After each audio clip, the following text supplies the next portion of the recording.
Pleine Commune, 9 villes de Seine-Saint-Denis au cœur de l'innovation sociale. Nous avons voté notre premier plan stratégique territorial pour un numérique inclusif pour nos 9 villes. Pour cela, nous avons pu bénéficier notamment du plan France Relance et de l'accueil d'une vingtaine de conseillers numériques sur notre territoire. Nous avons créé le premier programme Pleine Connexion en partenariat avec SFMAD et Emmaüs Connect. Ce programme est coordonné par Pleine Commune et vise à répondre de manière pragmatique et concrète aux besoins de nos habitantes et de nos habitants. Ces 20 conseillers numériques interviennent sur l'ensemble de nos 9 villes au plus proche de nos habitantes et de nos habitants. Nous voulons une inclusion numérique pour tous, par tous et partout sur notre territoire.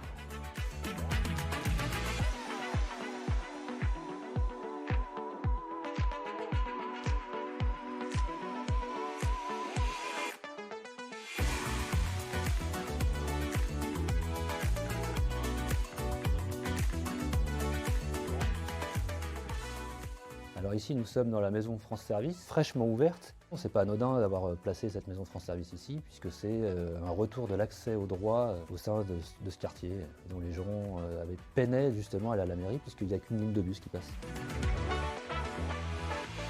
Je suis au même niveau que les habitants, c'est-à-dire que je n'ai pas d'accès spécifique aux comptes CAF, etc. Donc je suis vraiment au même niveau. La seule chose que j'ai, c'est des connaissances du vocabulaire qui me permettent d'accéder à Internet, de comprendre comment ça fonctionne et de les leur expliquer.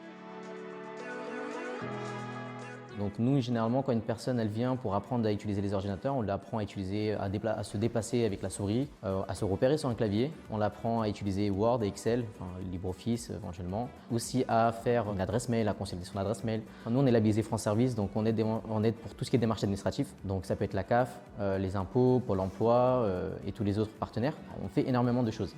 Donc nous, on a directement tous les ordinateurs en accès libre. Et moi, en soutien, s'il y a besoin pour les aider dans leur démarche, s'ils sont un peu autonomes. Sinon, c'est de faire avec eux, de montrer comment on fait, de leur apprendre. En fait, c'est beaucoup de gens qui sont dos au mur. Ils arrivent parce que leurs démarches sont très urgentes en général. Et donc, ils ne savent pas quoi faire. Ils se retrouvent un peu bloqués et on est un peu leur seul échappatoire. Toutes les personnes qu'on a ici, c'est des personnes qui souffrent d'une fracture numérique. C'est des personnes qui ne sont pas autonomes, qui n'arrivent pas à aller sur Internet, soit qui n'arrivent pas à aller sur Internet par manque d'expérience, soit parce qu'ils n'ont pas le matériel nécessaire chez eux. Donc ils peuvent venir ici pour faire une impression, pour envoyer un mail, une lettre de motivation. Et nous, on les accompagne.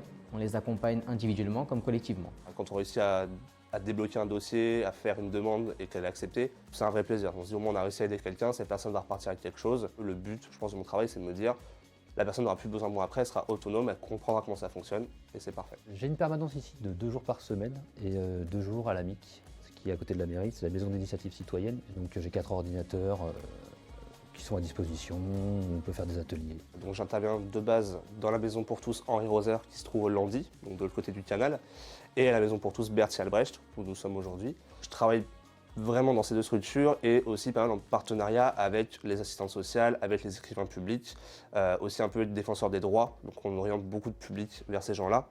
Lorsque les problèmes deviennent un peu plus compliqués ou que mes compétences sont dépassées simplement. En termes de fréquence, on a à peu près 25-30 personnes qui viennent par jour. Donc sans rendez-vous, on a parfois plus de gens qui viennent. Mais nous, on fonctionne sur rendez-vous, donc on les inscrit et en fonction de leur demande, si c'est rapide, on les reçoit tout de suite. Si c'est un peu plus long, c'est des démarches qui sont plus longues, donc on leur propose un rendez-vous un peu plus tard pour mieux s'occuper d'eux. Il y a quelques acteurs autour des associations qui font aussi ce travail, mais ils sont submergés de demandes et du coup ça permet de vraiment décanter un petit peu, d'avoir plusieurs lieux aussi, d'offrir en termes de proximité, qui est super important, que les gens ne se déplacent pas partout dans 93.